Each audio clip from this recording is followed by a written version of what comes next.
혹시 요즘 하루가 너무 빨리 지나간다고 느끼시나요? 아침에 눈을 떴는데 어제 하루가 잘 기억나지 않는 날이 늘고 있진 않으신가요? 이건 건망증이 아닙니다. 노화도 아닙니다. 뇌가 조용히 기능을 줄이고 있다는 신호입니다. 무서운 점은 이 변화가 아프지도 티도 나지 않게 아주 천천히 진행된다는 겁니다. 그래서 대부분의 분들이 이미 늦어진 뒤에야 알아차립니다. 많은 어르신들이 이렇게 말씀하십니다. 특별히 아픈 데는 없어요. 그냥 예전 같지가 않을 뿐이죠. 그 예전 같지 않다는 느낌, 바로 거기서부터 인생의 방향이 갈라지기 시작합니다. 안녕하세요. 어르신들 삶 곁에서 건강과 생활 이야기를 전하는 낭만 닥터 김 선생입니다. 이 채널은 아프기 전에 알았으면 좋았을 이야기들을 계속 전해드립니다.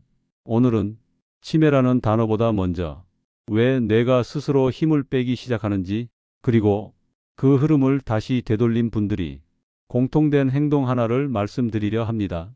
이건 운동 이야기가 아닙니다. 의지력 이야기 역시 아닙니다.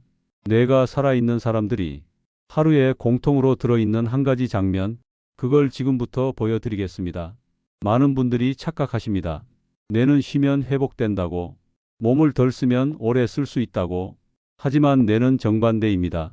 쓰지 않으면 가장 먼저 기능을 줄이는 장기입니다. 집에 있는 형광등을 떠올려 보십시오. 매일 켜고 끄는 불은 오래 갑니다. 그런데 창고에 몇 년 동안 켜지 않은 전구는 막상 필요할 때 켜지지 않습니다. 뇌도 같습니다. 움직임이 사라지면 뇌는 이렇게 판단합니다. 이 회로는 이제 필요 없겠구나. 이 기능은 꺼도 되겠구나. 그 순간부터 기억, 판단, 집중을 담당하는 영역이 조금씩 정리되기 시작합니다. 아프지 않게, 티나지 않게. 그래서 더 무섭습니다. 얼마 전 70대 중반의 한 분이 이런 말씀을 하셨습니다. 아침에 일어나도 오늘이 무슨 요일인지 헷갈립니다. 몸은 멀쩡한데 머리가 나를 따라오질 않아요. 이분은 특별한 병이 있던 분이 아닙니다. 혈압도 안정적이었고 큰 수술 이력도 없었습니다. 다만 공통점이 하나 있었습니다. 하루 대부분을 의자와 소파에서 보내고 계셨다는 것. 아침에 일어나 식사하고 텔레비전을 켜고 하루가 그렇게 흘러갔습니다. 본인은 편안한 노후라고 생각하셨지만 뇌 입장에서는 하루 종일 신호가 들어오지 않는 상태였습니다. 여기서 중요한 질문 하나 드리겠습니다. 뇌는 무엇에 가장 먼저 반응할까요? 퍼즐일까요? 영양제일까요? 두뇌 훈련 게임일까요? 아닙니다. 뇌가 가장 먼저 깨어나는 자극은 몸의 리듬 있는 움직임입니다. 걸을 때 발바닥에서 올라오는 자극, 팔이 앞뒤로 흔들리는 리듬, 호흡이 조금 빨라지는 변화. 이 모든 신호가 뇌에 동시에 전달됩니다. 그러면 뇌는 아직 내가 필요하구나. 아직 이 몸은 살아있구나. 라고 인식합니다. 이때부터 혈류가 달라지고 신경 연결이 다시 살아납니다. 여기서 많은 분들이 갑자기 부담을 느끼십니다. 나는 운동 못하는데요. 무릎도 안 좋고요. 이 나이에 뭘 더 하겠어요. 그래서 제가 운동이라는 말을 쓰지 않습니다. 필요한 건 헬스장이 아니라 하루에 딱 한 장면입니다. 몸이 조금 따뜻해지고 숨이 살짝 가빠지고 생각이 잠시 멈추는 그 순간, 그 장면이 하루에 한 번만 들어와도 뇌는 방향을 바꾸기 시작합니다. 여기까지 들으신 분들 중 이미 이런 생각 드셨을 겁니다. 그래서 얼마나 해야 한다는 거야? 매일 오래 해야 하는 건 아니겠지. 결론부터 말씀드리겠습니다. 길게 할 필요 없습니다. 대신 빠지지 않게 하셔야 합니다. 뇌는 강한 자극보다 반복되는 신호에 더 크게 반응합니다. 그래서 필요한 건 의욕이 아니라 기준입니다. 하루에 한 번 몸이 조금 따뜻해질 정도, 숨이 살짝 가빠질 정도면 충분합니다. 시간으로 따지면 대략 20분에서 30분 사이입니다. 중요한 건 속도입니다. 천천히 산책하듯 걷는 수준이 아니라 지금은 가만히 서 있긴 좀 그렇네. 이 느낌이 드는 속도입니다. 말은 할 수 있지만 노래를 부르긴 힘든 정도. 이게 기준입니다. 많은 분들이 묻습니다. 그냥 걷는 것만으로도 되나요? 됩니다. 다만 조건이 있습니다. 리듬이 살아 있어야 합니다. 질질 끄는 걸음, 전화 통화하며 걷는 속도, 생각에 잠긴 채 흐느적거리는 보행은 뇌를 깨우지 못합니다. 팔이 자연스럽게 흔들리고 보폭이 평소보다 조금 커지고 호흡이 바뀌어야 합니다. 만약 가능하다면 아주 짧게라도 걷다가 가볍게 뛰는 구간을 섞어 보십시오.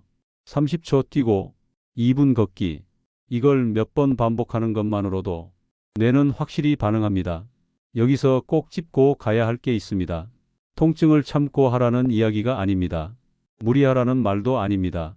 뻐근함과 통증은 다릅니다. 운동 후 전체적으로 묵직한 느낌은 괜찮습니다. 하지만 찌르는 듯한 통증, 관절 안쪽에서 걸리는 느낌, 호흡이 답답해지는 불편함이 있다면 즉시 속도를 낮추셔야 합니다.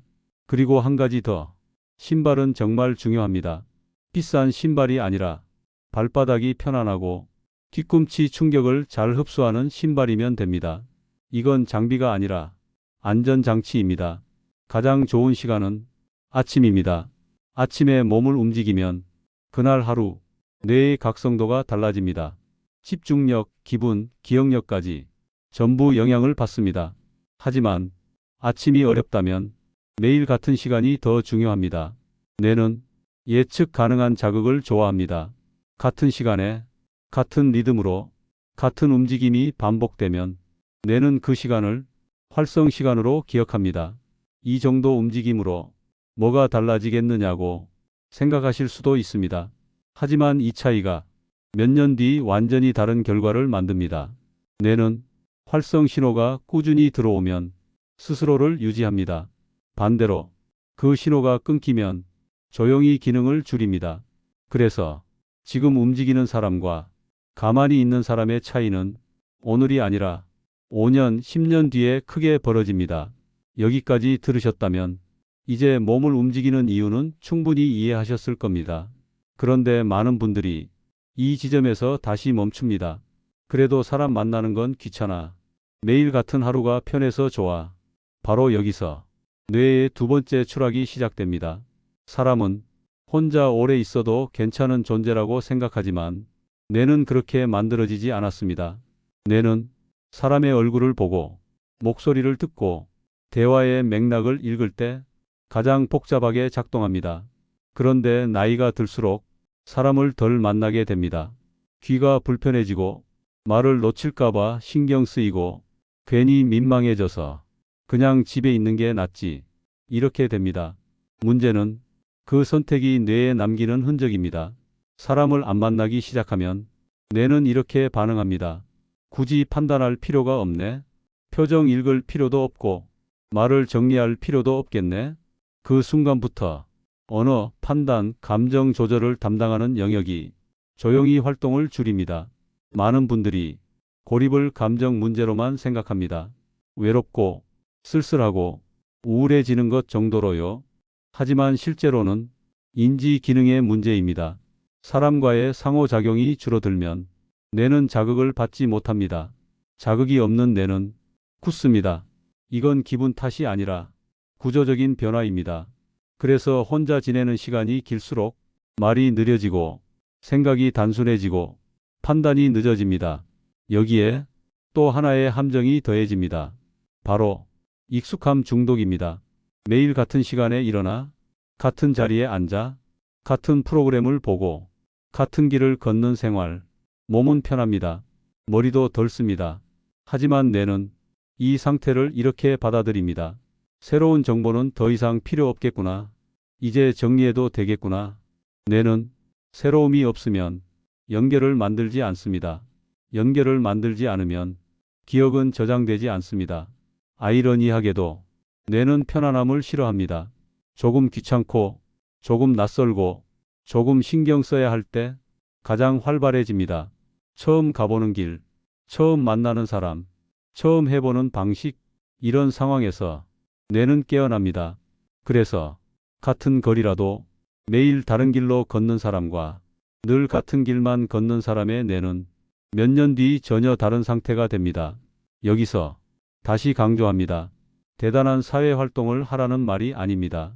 모임을 억지로 늘리라는 뜻도 아닙니다. 필요한 건 뇌가 반응할 최소한의 변화입니다. 하루 한 번, 사람 목소리를 직접 듣는 것, 하루 한 번, 늘 하던 방식과 조금 다르게 해보는 것, 이 정도면 충분합니다. 여기까지 들으신 분들께 이제 마지막으로 필요한 건 정보가 아닙니다. 정리된 하루입니다. 그래서 오늘은 열심히 해야 하는 하루가 아니라 지킬 수 있는 하루를 드리겠습니다. 아침에 눈을 뜨면 바로 텔레비전부터 켜지 마십시오. 세수하고 물 한 컵 마시고 창문을 열어 빛을 먼저 보세요. 그 다음 운동하실 준비만 합니다. 대단한 결심 필요 없습니다. 잠깐만 나갔다 오자. 이 생각이면 충분합니다. 밖에 나가서 20분에서 30분, 처음 5분은 빠르게 걷고 그 다음은 걷기와 가벼운 뛰기를 섞습니다. 숨이 조금 차면 지금 제대로 하고 계신 겁니다. 이 시간에 뇌는 하루를 이렇게 정의합니다. 오늘은 깨어 있어야 하는 날이구나.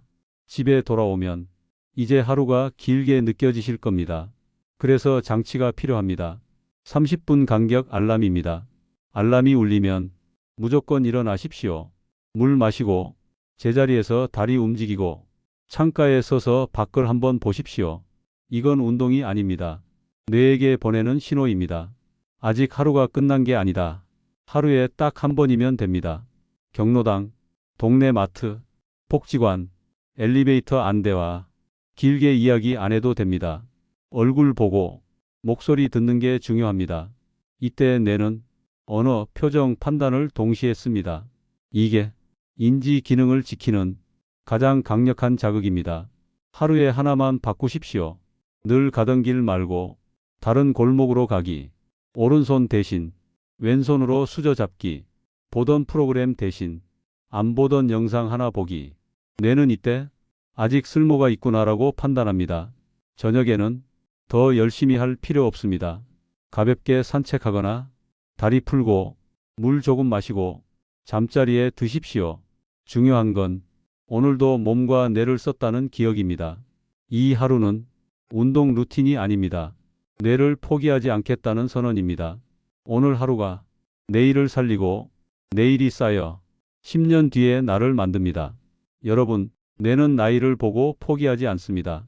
주인의 태도를 보고 결정합니다. 오늘 이 영상을 본 순간부터 여러분의 뇌는 다시 회복될 준비를 하고 있습니다.